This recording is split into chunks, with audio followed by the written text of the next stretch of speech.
فاعوذ باللہ من الشیطان الرجیم بسم اللہ الرحمن الرحیم۔ دورہ قرآن سے آج ہمارا سبق نمبر 20 ہے اور اس میں آج ہم سورہ نور کے مضامین کا خلاصہ بیان کریں گے۔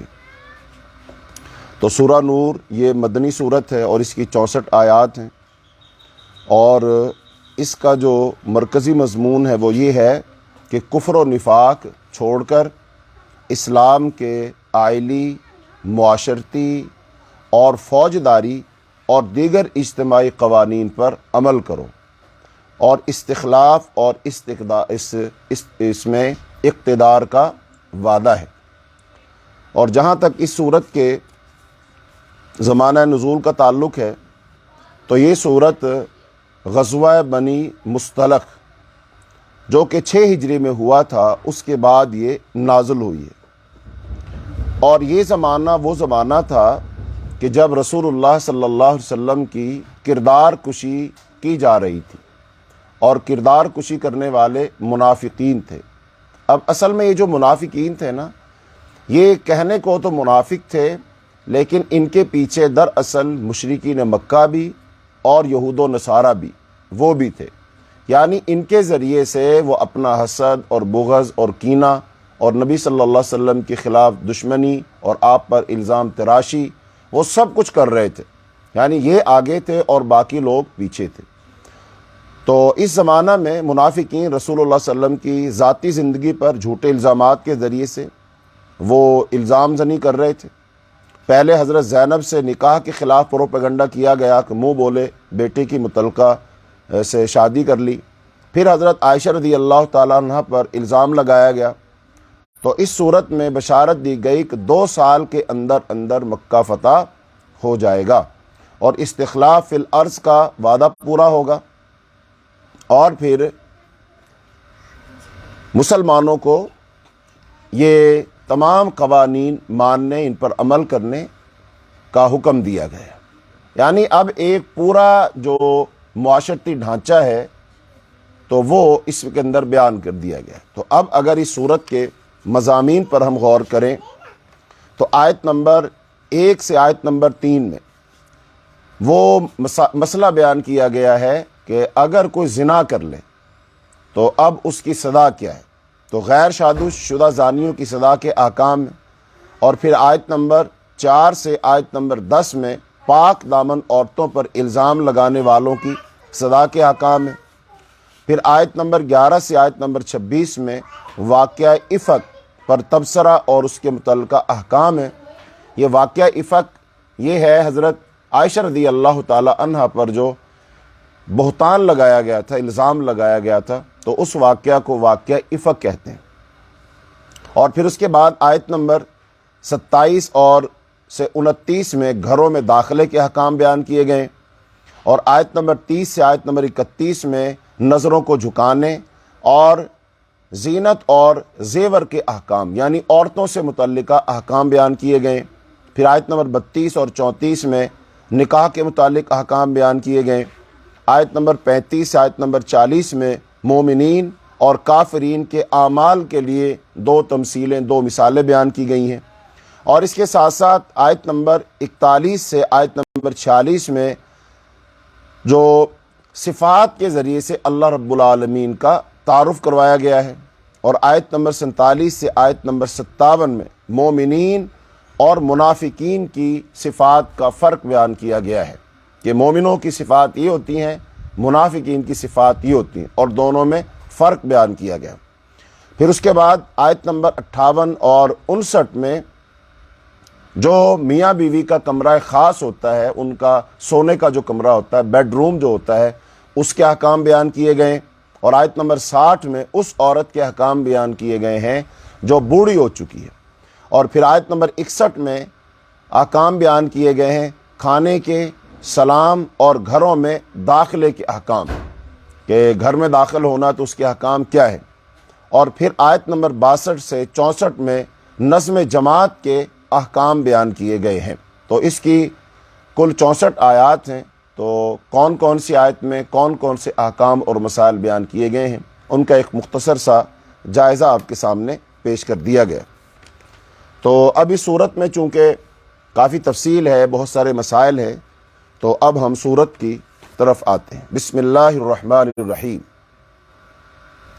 سورۃ انزلناها وفرضناها وانزلنا فیها آیات بینات لعلکم تذکرون۔ یہ ایک صورت ہے، ہم نے اسے نازل کیا اور ہم نے اسے فرض کیا اور ہم نے اس میں واضح آیات اتاری ہیں تاکہ تم نصیحت حاصل کرو۔ الزانیۃ والزانی فاجلدوا کل واحد منہما مئۃ جلدۃ۔ جو زنا کرنے والی عورت ہے اور جو زنا کرنے والا مرد ہے، سو دونوں میں سے ہر ایک کو 100 کوڑے مارو، اور تمہیں ان کے متعلق اللہ کے دین میں کوئی نرمی نہ پکڑے، اگر تم اللہ اور یوم آخرت پر ایمان رکھتے ہو، اور لازم ہے کہ ان کی سزا کے وقت مومنوں کی ایک جماعت موجود ہو۔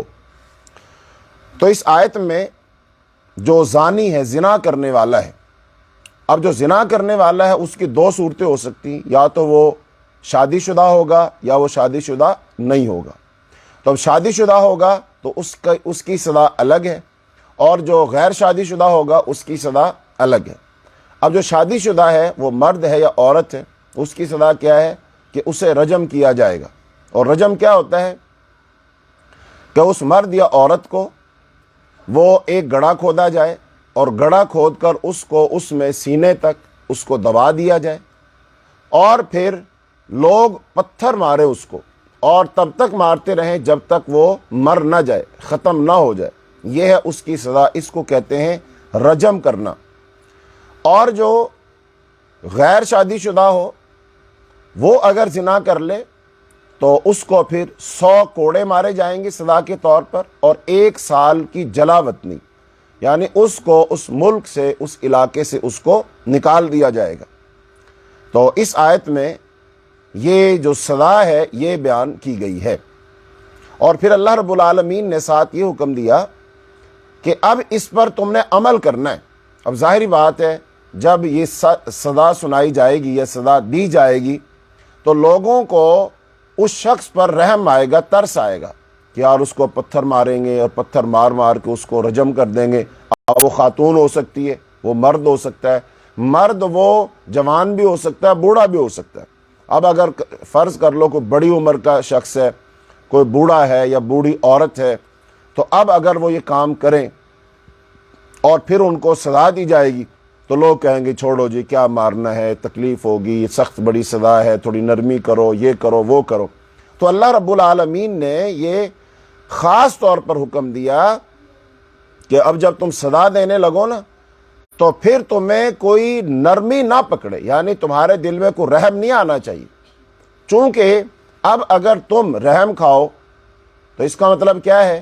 تم یہ کہنا چاہ رہے ہو کہ انسان تو بڑا رحم دل ہے اور اللہ نعوذ باللہ بڑا ظالم ہے، چونکہ اللہ نے سزا دی ہے نا، اللہ نے حکم دیا نا اس کو سزا دو۔ یہ تو اس کا مطلب اللہ ظالم اور انسان بڑا رحم دل، اس لیے انسان اس اللہ کی دی ہوئی سزا پر عمل نہیں کر سکتا۔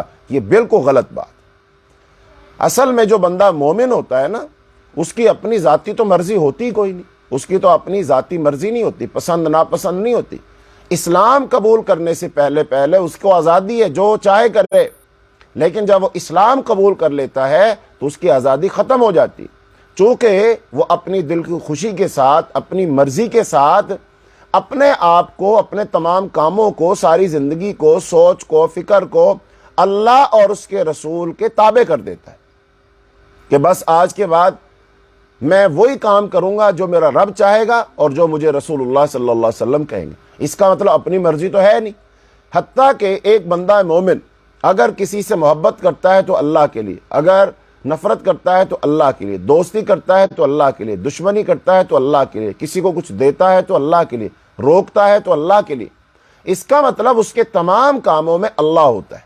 تو اس کا مطلب وہ اللہ کے لیے کر رہا ہے، اللہ کو خوش کرنے کے لیے کر رہا ہے، وہ اللہ کا عبد اور غلام ہے تو اللہ کے حکموں کی تابع داری کرنے کے لیے کر رہا ہے۔ تو اس اللہ نے کیا حکم دیا ہے؟ جو زنا کرے اس کو سنسار کر دو، شادی شدہ ہے تو، اور دوسرا ہے تو اس کو کوڑے مارو اور 1 سال کے لیے جلا وطن کر دو۔ تو اس کا مطلب اللہ کے حکم پر عمل کرنا، یہاں کو نرمی کا مظاہرہ نہیں کرنا۔ اچھا اب اگر نرمی کا مظاہرہ کیا جائے تو کیا ہوگا؟ اور اللہ کے حکم پر من و ان عمل کیا جائے، بلکہ پوری سختی کے ساتھ کیا جائے اور عمل کروایا جائے، تو اس میں کیا نتیجہ کیا نکلے گا؟ اب چونکہ زمین پر انسان بستے ہیں نا، اب کوئی محلہ ہے یا کوئی بستی ہے یا کوئی شہر ہے، اچھا وہاں پر اگر ایسے لوگ جو سرکش ہیں، باغی ہیں، زانی ہیں، اب یہ لوگ اگر زنا کریں اور اب اگر زنا ثابت ہو جائے اور پھر ان کو سزا نہ دی جائے تو کیا نتیجہ کیا نکلے گا؟ پھر دوبارہ زنا کریں گے، ان کو دیکھ کر اور لوگ زنا کریں گے۔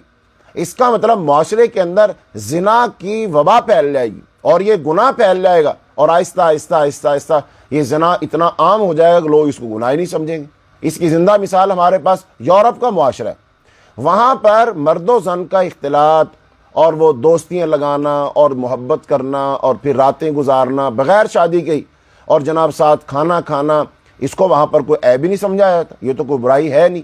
یہ اس چیز کا نتیجہ ہے کہ چونکہ وہاں یہ کوئی جرم نہیں ہے اور اس کی سزا نہیں ہے، وگرنہ اس کے علاوہ دیگر جو وہاں پر قوانین ہیں، دیگر جو جرائم ہیں، ان پر وہاں سزا دی جاتی ہے، پکڑ ہوتی ہے، گرفت ہوتی ہے، وہاں پر پولیس ایکشن میں آتی ہے، اور انہوں نے سیکیورٹی سسٹم بنائے ہوئے ہیں اور اس بندوں کو پکڑتے ہیں اور اس کو عدالت میں پیش کرتے ہیں اور اس کو سزا ملتی ہے۔ لہذا وہاں باقی جرائم پر تو کنٹرول ہے، لیکن اس کو وہاں جرم ہی نہیں سمجھا گیا، اس لیے وہاں پر یہ زنا عام ہو گیا۔ لہذا اب اگر سزا دی جائے گی اور عمل کیا جائے گا تو اس سے وہ لوگ جن کے دلوں میں اس کام کی خواہش ہے، آرزو ہے، تمنا ہے، وہ زنا کرنا چاہتے ہیں، لہذا وہ خواہشیں ان کے دلوں میں دم توڑ جائیں گی اور وہ یہ کام نہیں کر سکیں گے جب وہ سزا سے ڈریں گے، ان کو پتا ہوگا کہ ہمارا انجام بھی یہ ہونے والا ہے۔ تو اس کا مطلب کیا ہوا؟ اگر ہم سزا دیں گے تو اس کا فائدہ انسانوں کو ہی ہوگا، انسانی معاشرے کو ہی ہوگا، انسانی معاشرہ ہی بے حیائی سے وہ پاک صاف ہوگا۔ اچھا اب اگر سزا نہ دی جائے گی تو پھر یہ جو ہے پھیل جائے گا، کسی کو ڈر خوف نہیں ہوگا، اور سزا دو گے اس کا فائدہ بھی انسانوں کو، اور جو سزا نہ دو گے اس کا نقصان بھی انسانوں کو ہی۔ تو اللہ نے یہ قانون آسمانوں کے لیے تو بنائے نہیں کہ ان کو آسمانوں پہ نافذ کرنا یہ فرشتوں کے لیے ہے، نہیں، یہ تو زمین کے لیے قانون ہے، اور زمین اللہ کی ہے اور زمین کا حاکم اللہ تعالیٰ ہے۔ تو وہ جو حاکم مطلق ہے، زمین اس کی ہے، تو وہ رب چاہے گا کہ اس زمین پر اس کی مرضی چلے، اس کی منشا ہو، اس کے حکم احکام، اس کے قانون اور ضابطوں پر عمل کیا جائے۔ تو یہ انسان کون ہوتا ہے جو یہ کہنے والا کہ نہ یہ تو بڑا سخت قانون ہے تو اس پر تو عمل نہیں کیا جا سکتا؟ دنیا میں بہت سارے قوانین ہیں، بہت سارے ملکوں کے اندر، یورپ کے ملکوں کے اندر قوانین ہیں، سخت قوانین ہیں، اس لیے کہ انہوں نے قانون بنائے تاکہ لوگ جرائم سے باز آ جائیں۔ تو بہرحال جو اللہ مالک الملک ہے، اس کائنات کا مالک ہے، انسان کا خالق و مالک ہے، وہ اللہ چاہتا ہے کہ اس نے قانون بنا دیا ہے، جو زنا کرے گا شادی شدہ اس کی یہ سزا ہے، اور جو غیر شادی شدہ ہوگا اس کی یہ سزا ہے۔ لہذا رسول اللہ صلی اللہ علیہ وسلم کی حدیث ہے، آپ نے فرمایا اس شخص کے بارے میں جو شادی شدہ ہو اور زنا کرے تو فیصلہ کیا کہ اس کو 1 سال کے لیے جلا وطن کر دیا جائے اور اس کو حد لگائی جائے، یعنی اس کو 100 کوڑے مارے جائے۔ اور روایت میں آتا ہے، حضرت زید بن خالد جوہنی بیان کرتے ہیں کہ میں نے نبی کریم صلی اللہ علیہ وسلم سنا آپ اس شخص کے لیے جو کنوارا ہو اور زنا کرے یہ حکم دیتے تھے کہ اسے 100 کوڑے لگائے جائیں اور 1 سال کے لیے جلا وطن کر دیا جائے۔ یہ صحیح بخاری کی روایت۔ اور پھر ایک حدیث میں آتا ہے، نبی صلی اللہ علیہ وسلم نے ارشاد فرمایا، حضرت ابو ہریرہ بیان کرتے ہیں کہ رسول اللہ صلی اللہ علیہ وسلم مسجد میں تھے کہ اتنے میں ایک شخص آپ کے پاس آیا اور پکار کر کہنے لگا، یا رسول اللہ میں نے زنا کیا ہے۔ رسول اللہ صلی اللہ علیہ وسلم نے اس سے منہ پھیر لیا، اور پھر وہ دوسری طرف آ گیا، آپ نے ادھر سے منہ پھیرا تو اس طرف آ گیا، کہنے لگا کہ یا رسول اللہ میں نے زنا کیا۔ تو اس نے آپ منہ پھیرتے رہے اور وہ بار بار کہتا رہا۔ جب 4 مرتبہ اس نے زنا کا اقرار کیا تو رسول اللہ صلی اللہ علیہ وسلم نے اسے اپنے پاس بلایا اور پوچھا، تو دیوانہ تو نہیں، پاگل تو نہیں؟ کہنے لگا نہیں۔ تو میں دیوانہ نہیں ہوں۔ آپ نے پوچھا کیا تو شادی شدہ ہے؟ کہنے لگا جی ہاں۔ پھر آپ نے صحابہ کو حکم دیا، اسے لے جاؤ اور اسے رجم کر دو۔ بعض لوگ جو منکرین حدیث میں سے وہ کہتے ہیں نہیں جی یہ رجم کی سزا پہلے تو تھی بعد میں ختم ہو گئی، یہ بات غلط ہے، یہ نظریہ بالکل غلط ہے۔ یہ صحیح بخاری کی روایت ہے، نبی صلی اللہ علیہ وسلم نے اس کو رجم کروایا ہے۔ تو اگر کماری لونڈیا وہ زنا کرے تو اس کو کوڑے مارے جائیں گے، اور اگر وہ دوبارہ زنا کرے تو اسے پھر کوڑے مارے جائیں گے، یعنی کہ آزاد عورت اور جو آزاد عورت نہیں ہے اس کے بارے میں تھوڑا سزا میں فرق ہے۔ تو اب نبی صلی اللہ علیہ وسلم نے ایک روایت میں آتا ہے کہ جب ایک شخص نے زنا کیا تو آپ نے ایک گڑھا ان کے لیے کھدوایا اور پھر حکم دیا تو وہ رجم کر دیے گئے، یعنی کہ گڑھا کھودنا پھر اس میں دبا کر اس کو رجم کرنا، یہ بھی نبی صلی اللہ علیہ وسلم سے ثابت ہے۔ اب یہاں پر ایک اور مسئلہ ہے، چلو وہ اگلی آیت میں آئے گا۔ تو فرمایا وَلَا تَأْخُذْكُمْ بِهَا رَأْفَةٌ فِي دِينِ اللَّهِ إِن كُنتُمْ تُؤْمِنُونَ بِاللَّهِ وَالْيَوْمِ الْآخِرِ۔ اللہ تعالیٰ نے مسلمانوں کو حکم دیا ہے کہ وہ مسلم معاشرے کو بدکاری اور فحاشی سے پاک کرنے کے لیے زنا کا ارتکاب کرنے والے مردوں اور عورتوں پر قرآن و سنت سے ثابت شدہ حد کو ضرور نافذ کریں، اور شیطان کے ورغلانے میں آ کر ان پر رحم کھاتے ہوئے شرعی حد کے نفاذ میں وہ سستی سے کام نہ لیں۔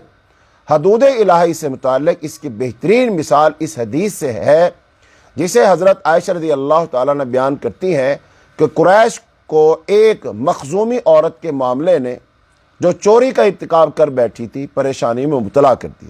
انہوں نے آپس میں کہا کہ کون ہے جو اس عورت کی بابت رسول اللہ صلی اللہ علیہ وسلم سے گفتگو کرے۔ اسامہ بن زید رضی اللہ عنہ کے سوا، کیونکہ وہ رسول اللہ صلی اللہ علیہ وسلم کے چہیتے ہیں، چنانچہ حضرت اسامہ نے آپ صلی اللہ علیہ وسلم سے گفتگو کی تو رسول اللہ صلی اللہ علیہ وسلم نے ان کی گفتگو کو سنا اور فرمایا اے اسامہ، کیا تو اللہ کی حدوں میں سے ایک حد میں سفارش کرتا ہے؟ پھر آپ نے کھڑے ہو کر خطبہ ارشاد فرمایا لوگو، تم سے پہلے لوگوں کو اسی چیز نے ہلاک کیا کہ ان میں سے کوئی بلند رتبہ آدمی چوری کر لیتا تو اسے چھوڑ دیتے، اور اگر کوئی غریب آدمی چوری کرتا تو اس پر حد قائم کر دیتے۔ سنو، اللہ کی قسم اگر محمد کی بیٹی فاطمہ بھی چوری کر لے تو ضرور میں اس کا ہاتھ کاٹ دوں گا۔ یعنی اب اللہ تعالیٰ کی حدود کے معاملہ میں کوئی رعایت نہیں ہوگی، نہ کوئی کنبہ، نہ قبیلہ، نہ خاندان، نہ کوئی عربی، نہ کوئی اجمی، نہ کوئی بڑا، نہ کوئی چھوٹا، نہ کوئی بوڑھا، نہ کوئی عورت، کوئی کسی کو استثناء نہیں ہے، اس سزا ملنی۔ اور آپ صلی اللہ علیہ وسلم نے لوگوں کے ذہنوں سے یہ بات دور کرنے کے لیے فرمایا میں محمد کی بیٹی فاطمہ اگر چوری کرتی میں اس کا بھی ہاتھ کاٹتا۔ کیا مطلب؟ اب نبی صلی اللہ علیہ وسلم کے خاندان سے زیادہ کسی کا اونچا خاندان ہو سکتا ہے؟ نہیں ہو سکتا۔ حضرت فاطمہ رضی اللہ تعالی عنہا سے زیادہ کوئی باعزت خاتون ہو سکتی ہے؟ نہیں ہو سکتی۔ اور پھر آپ کہ اگر رحم کسی پر کیا جائے تو اس کی مستحق کون ہو سکتی ہیں؟ وہ رسول اللہ صلی اللہ علیہ وسلم کی بیٹی حضرت فاطمہ ہو سکتی ہیں۔ لیکن آپ نے کیا فرمایا کہ اللہ تعالیٰ کی حدود کے معاملہ میں اپنی بیٹی فاطمہ پر بھی رحم نہیں کھاؤں گا، بلکہ اس پر بھی سزا وہ لگاؤں گا، حد نافذ کروں گا۔ اس سے پتہ چلا کہ انصاف کا بول بالا تبھی ہوتا ہے جب سب کے لیے مساوات اور برابری ہو، عدل سب کے لیے ایک سا ہو، قانون سب کے لیے ایک سا ہو۔ لہذا اللہ تعالیٰ کی حدود کو نافذ کرنے سے زمین پر رحمتیں اترتی ہیں، برکتیں آتی ہیں، خوشحالی آتی ہے، امن آتا ہے، سکون آتا ہے، جان محفوظ ہو جاتی ہے، مال محفوظ ہو جاتا ہے، عزت محفوظ ہو جاتی ہے۔ اور جس معاشرے میں یہ تین چیزیں خاص طور پر محفوظ ہوں، جان، مال اور عزت، وہ معاشرہ پرامن معاشرہ کہلاتا ہے۔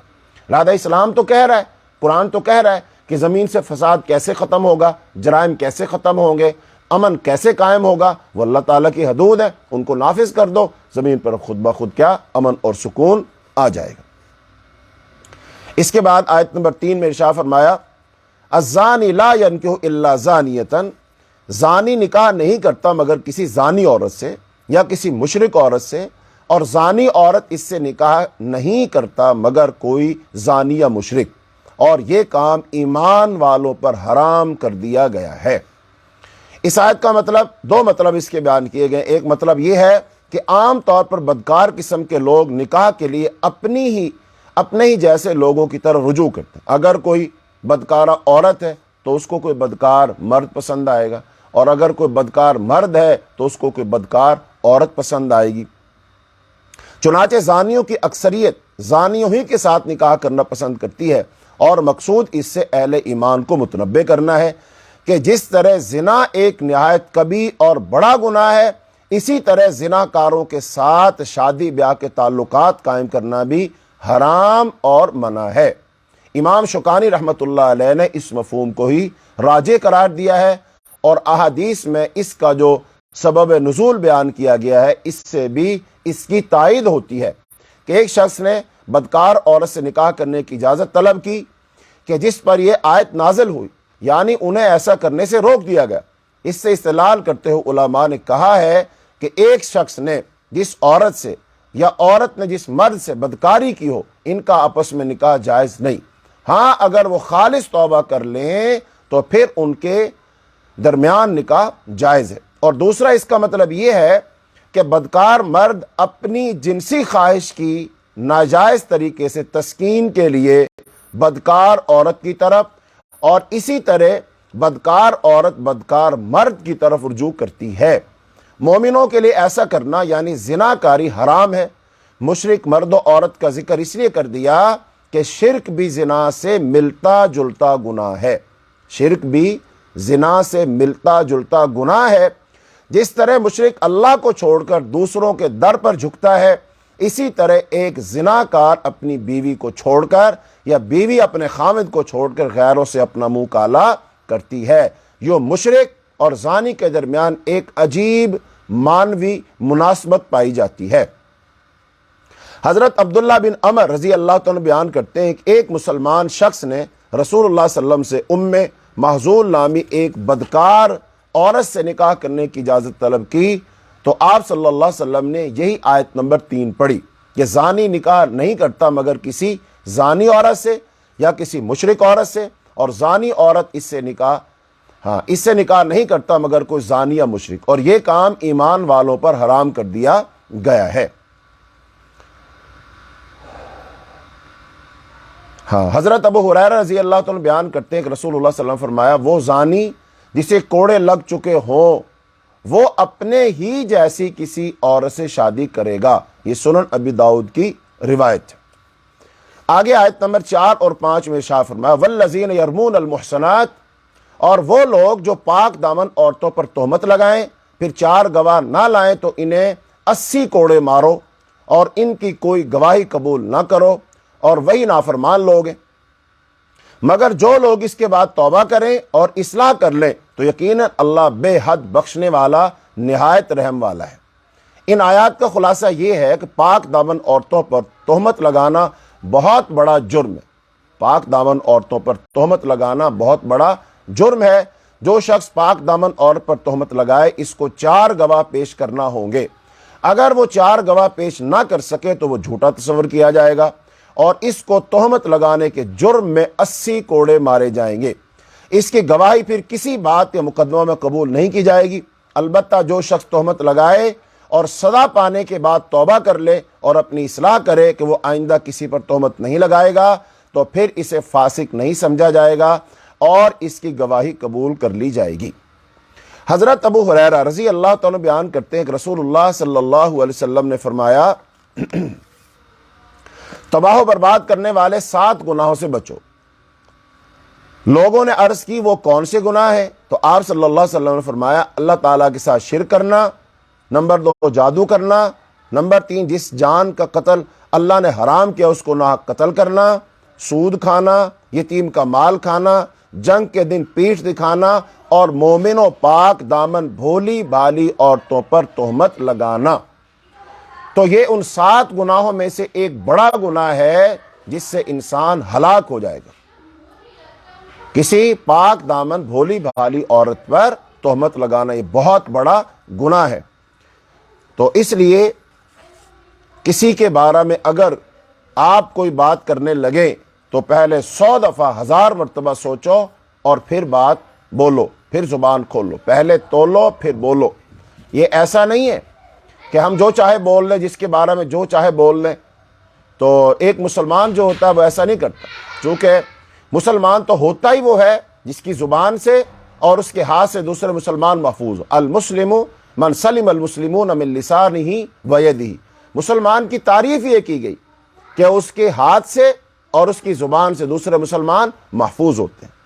آگے آیت نمبر 6 سے آیت نمبر 10 میں اللہ تعالیٰ فرمایا والذین یرمون ازواجہم ولم یکن لہم شہداء الا انفسہم، اور جو لوگ اپنی بیویوں پر تہمت لگائیں اور ان کے پاس کوئی گواہ نہ ہو مگر وہ خود ہی، تو ان میں سے ہر ایک کی شہادت اللہ کی قسم کے ساتھ 4 شہادتیں ہیں کہ بلا شبہ وہ سچوں میں سے ہے، اور 5ویں یہ کہ بے شک اس پر اللہ کی لعنت ہو اگر وہ جھوٹوں میں سے ہو، اور اس عورت سے صدا کو یہ بات ہٹائے گی کہ وہ اللہ کی قسم کے ساتھ 4 شہادتیں دے کہ بلا شبہ یقیناً وہ مرد جھوٹوں سے، اور 5ویں یہ کہ بے شک اس عورت پر اللہ کا غضب ہو اگر وہ مرد سچوں میں سے ہو، اور اگر تم پر اللہ کا فضل اور اس کی رحمت نہ ہوتی، اور یہ کہ یقیناً اللہ بہت توبہ قبول کرنے والا کمال حکمت والا ہے، تو جھوٹوں کو دنیا ہی میں سزا مل جاتی۔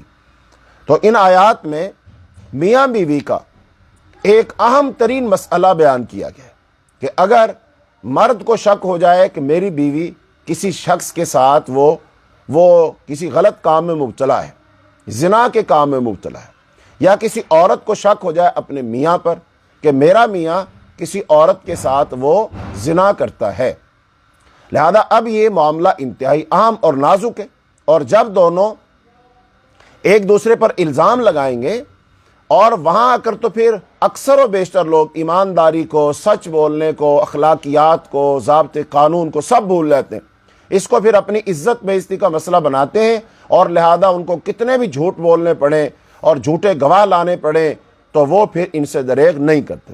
لیکن ایک بندہ مومن ہر معاملے میں وہ اپنے ایمان کے مطابق وہ عمل کرتا ہے، ایمان کا اظہار ہوتا ہے، وہ نہ تو حد سے تجاوز کرنے والا ہوتا ہے اور نہ گواہیوں کو چھپانے والا ہوتا ہے، بلکہ وہ وہی کرتا ہے جس کا حکم اللہ نے دیا اور جو رسول اللہ صلی اللہ علیہ وسلم نے دیا، یعنی جو اسلام کہتا ہے وہ وہی کرتا ہے۔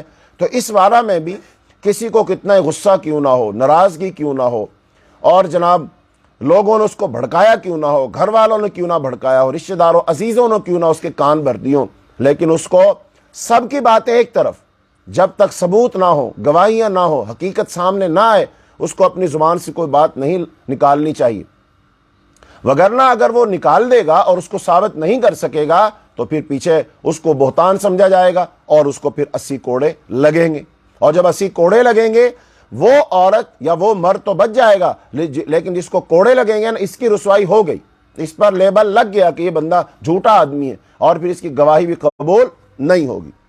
تو بہرحال اللہ تعالیٰ نے فرمایا ان آیات میں اس آدمی کا حکم بیان کیا گیا ہے جو اپنی بیوی پر زنا کی تہمت لگائے اور اپنی سچائی پر 4 گواہ پیش نہ کر سکے، ایسے آدمی کو اللہ تعالیٰ نے حکم دیا کہ وہ اس عورت کو حاکم کے پاس لے جائے اور اس پر جو تہمت لگائی ہے اسے دہرائے، تو حاکم اس سے کہے گا کہ وہ 4 بار گواہی دے کہ اس نے اپنی بیوی پر جو تہمت لگائی ہے اس میں سچا ہے، اور 5ویں بار کہے گا اگر وہ جھوٹا ہے تو اس پر اللہ کی لعنت ہو۔ اس گواہی کے بعد وہ عورت جمہور علماء کے نزدیک اپنے شوہر سے ہمیشہ کے لیے وہ الگ ہو جائے گی، اس کے لیے حرام ہو جائے گی، اور اس عورت پر حد زنا واجب ہو جائے گی، الا یہ کہ وہ عورت بھی 4 بار گواہی دے اس کے شوہر نے اس پر جو تہمت لگائی ہے وہ اس پر بہتان ہے اور اس کا شوہر جھوٹا ہے، اور 5ویں بار کہے کہ اگر وہ سچا ہے تو مجھ پر اللہ کا غضب نازل ہو۔ آخر میں اللہ تعالیٰ نے فرمایا کہ یہ تشریعی حکم اللہ کا فضل اور اس کی رحمت ہے، اس لیے اس کے ذریعے سے اس نے مسلمانوں کو ایک بہت بڑی اجتماعی مشکل کا حل بتایا ہے، اور جھوٹے کی فضیحت کے بجائے اس کی پردہ پوشی کر دی۔ ممکن ہے کہ مستقبل میں وہ اپنی حالت سدھارے اور اللہ کے سامنے صدق دل سے تائب ہو کر اپنی عاقبت اچھی بنا لے، اس لیے کہ اللہ توبہ قبول کرنے والا اور بڑی حکمتوں والا ہے۔ تو اب ایک مسئلہ یہ پیش آئے گا کہ اگر فرض کر لیجیے کوئی شخص اپنی بیوی کو کسی غیر محرم مرد کے ساتھ دیکھتا ہے اور پھر اس کو غلط حالت میں دیکھتا ہے، اچھا اب وہاں پر تو کوئی اور ہے نہیں، اب یہ کیا کرے؟ یہ باہر بھاگ جائے، 4 گواہ ڈھونڈ لیں، اتنی دیر میں تو وہ فرار ہو جائیں گے، یا ایسے ہی عورت اپنے میاں کو کسی عورت کے ساتھ غلط حالت میں دیکھے تو کیا وہ 4 گواہ ڈھونڈنے نکل جائے؟ اتنی دیر میں تو وہ مرد عورت دونوں بھاگ جائیں گے، تو گواہ لانے کا فائدہ کیا ہوگا؟ کوئی دیکھ نہیں سکے گا۔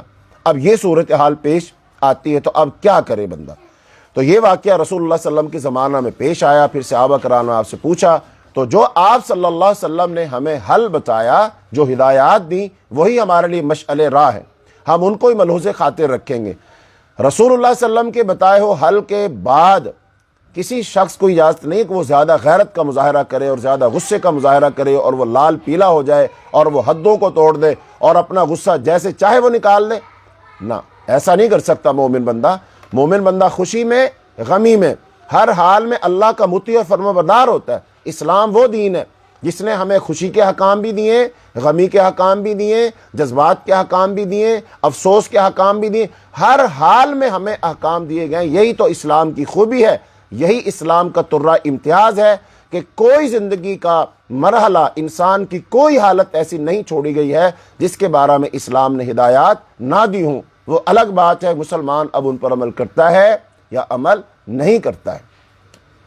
تو حضرت سہل بن سعد رضی اللہ تعالیٰ بیان کرتے ہیں کہ اویمر عاصم بن عدی کے پاس آیا، جو بنی اجلان قبیلے کا سردار تھا۔ اس نے پوچھا، اگر کوئی شخص اپنی بیوی کے پاس کسی اجنبی شخص کو پائے تو تم اس کے بارے میں کیا کہتے ہو؟ کیا وہ اس کو مار ڈالے؟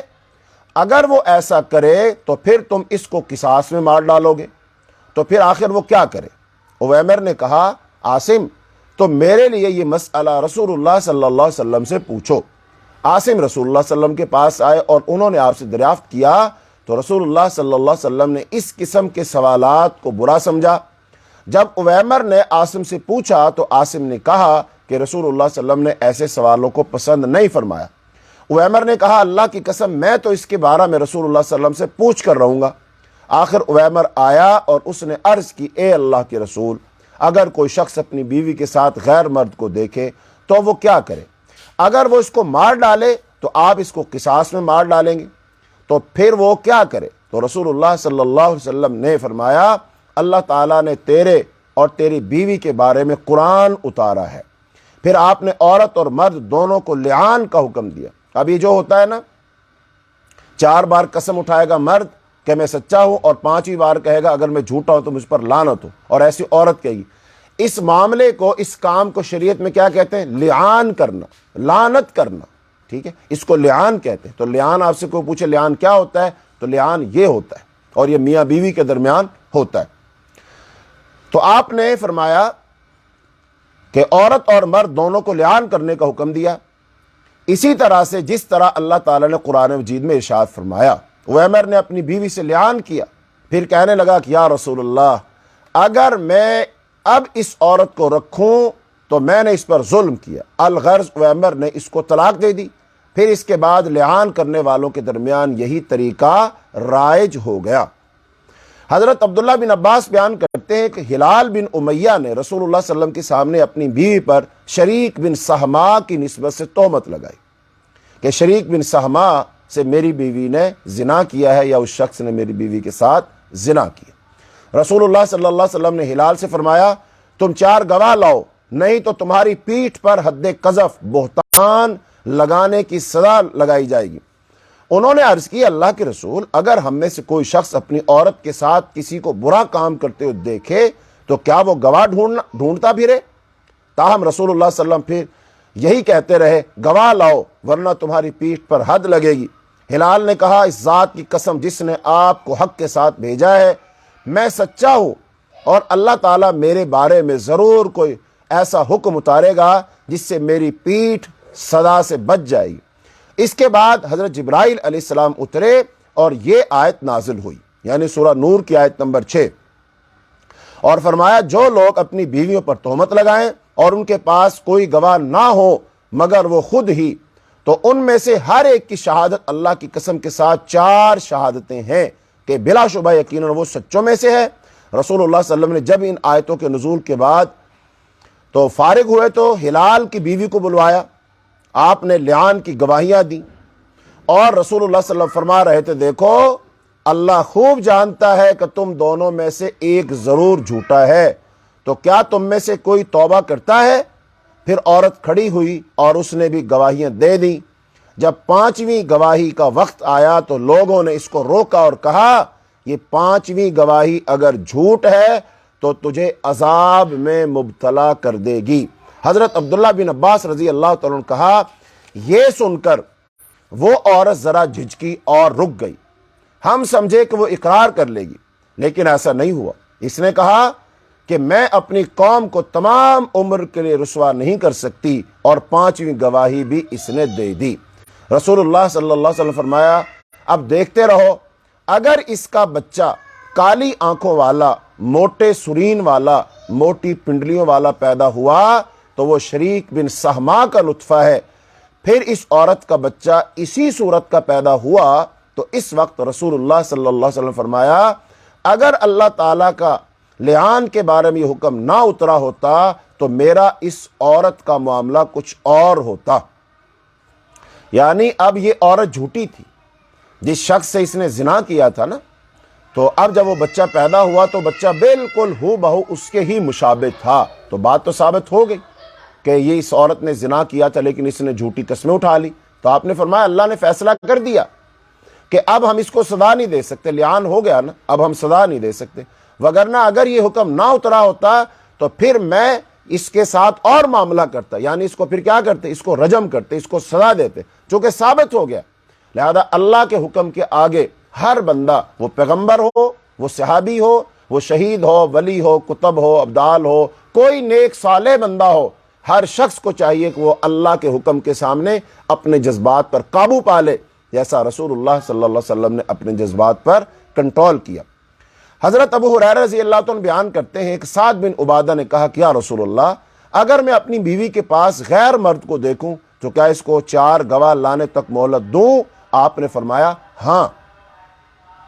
حضرت عبداللہ بن عمر بیان کرتے ہیں کہ ایک مرد نے رسول اللہ صلی اللہ علیہ وسلم کے زمانے میں اپنی بیوی سے لعان کیا تو رسول اللہ صلی اللہ علیہ وسلم نے دونوں میں جدائی کرا دی اور بچے کا نسب ماں سے ملا دی۔ اب یہاں یہ سوال پیدا ہوتا ہے نا کہ اگر دونوں کے درمیان جدائی ہو گئی، اب اس عورت کے پیٹ میں بچہ ہے، اب ظاہری بات ہے نہ تو اس نے یہ مانا کہ میں نے کسی کے ساتھ زنا کیا ہے، اور نہ وہ خاوند مان رہا ہے کہ میں نے اس کے ساتھ ہم بستری کی ہے، میرے نطفے سے یہ عورت حاملہ ہوئی ہے، تو لہذا لیکن اب یہ بات تو طے ہے کہ اس عورت کے پیٹ میں تو بچہ ہے، لیکن اس کو کوئی مرد ماننے کے لیے، قبول کرنے کے لیے تیار نہیں۔ تو نبی صلی اللہ علیہ وسلم نے پھر اس بچے کا، ایسے بچے کا نسب جو ہے ماں کی طرف ملا دیا، تو باقی لوگوں کے ساتھ ولدی جب پکاری جائے گی فلاں کا بچہ، یعنی فلاں مرد کا بیٹا فلاں، تو یہاں کہا جائے گا فلاں عورت کا بیٹا فلاں۔ اور ایک غلط فہمی یہاں پر ہے، لوگ کہتے ہیں قیامت کے دن باپوں کے ناموں سے نہیں ماؤں کے ناموں سے پکارا جائے گا، یہ بات غلط ہے بالکل۔ قیامت کے دن بھی باپوں کے نام سے پکارا جائے گا، کہا جائے گا یا فلان ابن فلانن، کہاں ہے فلاں کا بیٹا، یہ نہیں کہا گیا فلانتن کا بیٹا، فلاں مرد کو کہتے ہیں اور فلانتن کہیں گے عورت کو، لہذا عورت کے نام کے ساتھ نہیں، مرد کے نام سے، باپ کے نام سے پکارا جائے گا۔ ہاں اب جس کا باپ ہی نہیں ہوگا، ظاہری بات جیسا کہ اب یہاں دنیا میں اس کا نسب ماں کی طرف اس کی نسبت کی گئی، ایسے لوگوں کو ہو سکتا ہے قیامت کے دن ماں کی نسبت سے پکارا جائے۔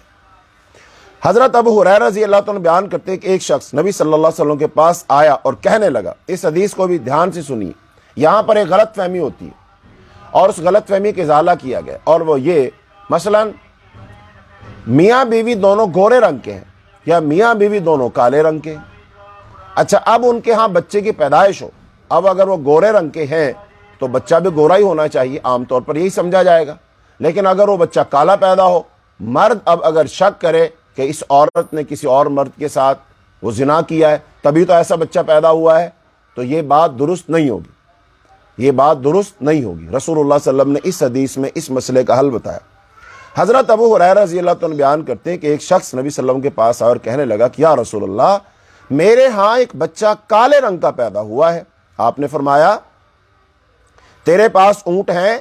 کہنے لگا جی ہاں۔ آپ نے فرمایا ان کا رنگ کیسا ہے؟ اس نے کہا سرخ۔ آپ نے فرمایا ان اونٹوں میں کوئی خاکی رنگ کا بھی ہے؟ اس نے کہا جی ہاں۔ آپ نے فرمایا پھر یہ خاکی رنگ کہاں سے آ گیا؟ وہ کہنے لگا شاید کسی رگ نے یہ رنگ کھینچ لیا ہو۔ آپ صلی اللہ علیہ وسلم نے فرمایا تو یہاں بھی کسی رگ نے اس رنگ کو کھینچ لیا ہے، یعنی جب